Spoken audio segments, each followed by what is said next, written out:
vous avez vu combien de vedettes, de stars, footballeurs, acteurs du cinéma passer par ici? On n'a pas compté Des centaines de Citez-nous stars. quelques noms. parce que, par exemple, les joueurs Drogba, africains, Drogba c'est sa maison ici, mais bon, des artistes chanteurs, dans le dos des acteurs politiques. Miss Cameroun, je l'ai guidé ici. Miss Cameroun, tout ça. Perso, moi j'ai guidé Miss Cameroun. Voilà. Moi j'ai conduit Angela Merkel, la grande chancelière.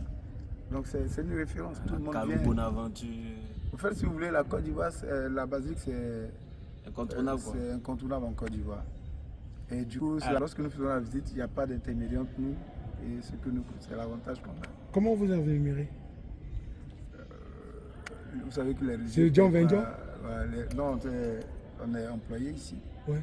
Mais en même temps, quand on fait la visite, que les gens sont satisfaits, voilà, il y a aussi le pourboire qui laisse quelquefois. Et quelles sont les difficultés du métier de guide à la basilique? Est-ce que c'est un métier qui est fatigant, éreintant, ou bien vous prenez du plaisir à le faire à chaque On fois? prend du plaisir, mais c'est fatigant. Et puis ce qui nous fatigue le plus, c'est que généralement, quand il y en a, quand ils viennent, qu'on leur fait la visite, c'est carrément le mépris, quoi. Oui. Comment? On vit ça. C'est ça qui est le problème. Il n'y a pas de respect. Tu es un guide, c'est tout. Pour eux, tu es... Voilà.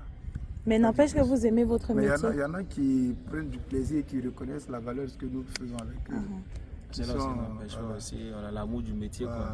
Voilà, pour ceux qui connaissent la valeur du guide, on apporte le plus de nous-mêmes à ces personnes-là.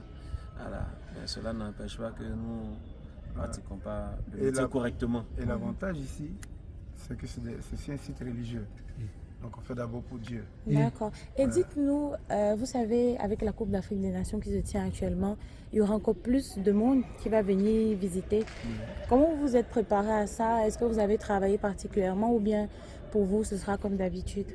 Bien, déjà, on a renforcé le nombre de guides. Il y a des stagiaires qu'on a recrutés pour, ça pas nous les guides, mais nous les responsables pour que on soit plus opérationnel pour accueillir tous ceux qui vont venir. Voilà. Et entre nous, les guides, on s'est organisés. Si avant, on pouvait mettre peut-être 1 heure pour une visite, s'il y a beaucoup d'affluence, on va faire moins que ça, on va faire peut-être 45 minutes pour que tout le monde soit servi. La CAN n'a pas encore commencé, on ne sait pas ce que ça nous réserve. Avant la CAN? Mais avant la CAN, avant Covid, on était à près de 300 000 visiteurs par an. Okay. Par an, parce qu'on a quand même des périodes où il n'y a pas assez de visiteurs. Donc dire qu'on reçoit tellement de visiteurs par jour, on a 2 autres saisons, juillet mi-septembre, c'est la grande saison, et à début décembre, mi-janvier.